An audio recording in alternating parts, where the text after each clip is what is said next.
இந்தியாவில் நவரத்னா நிறுவன விருதுகளை பெற்றுள்ள மொத்த நிறுவனங்களின் எண்ணிக்கை எவ்வளவு? இதற்கான பதில் 26.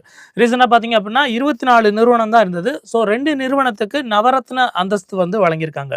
எந்தெந்த நிறுவனம் பார்த்தோம்னா நம்மளோட ஐஆர்சிடிசி மற்றும் ஐஆர்எஃப்சின்னு சொல்லுவாங்க. ஐஆர்சிடிசினா உங்களுக்கு தெரியும், இந்திய ரயில்வேயின் பொதுத்துறை நிறுவனங்கள் தான் இந்த ஐஆர்சிடிசி மற்றும் ஐஆர்எஃப்சி அப்படிங்கிற நிறுவனம். ஸோ இந்திய ரயில்வே உணவு வழங்கல் மற்றும் சுற்றுலா நிறுவனம் தான் இந்த ஐஆர்சிடிசி.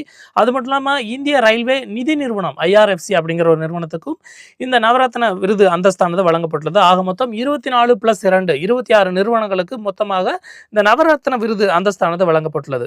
ஸோ இந்த நவரத்ன விருது அந்தஸ்து வழங்குறதுனால என்ன ஆகும்னு பார்த்தீங்கன்னா, ஒன்றிய அரசு ஒப்புதல் இல்லாமல் ஒரு நிறுவனமானது 1000 கோடி முதலீடை கையாள முடியும் அப்படிங்கிற ஒரு புதிய இது அவங்களுக்கு அந்தஸ்து அவங்களுக்கு கிடைக்கும். ஸோ நிதி மற்றும் வணிக சந்தையில் சிறப்பாக செயல்படும் மத்திய பொதுத்துறை நிறுவனங்களுக்கு இந்த நவரத்ன விருதானது வழங்கப்படுகின்றது.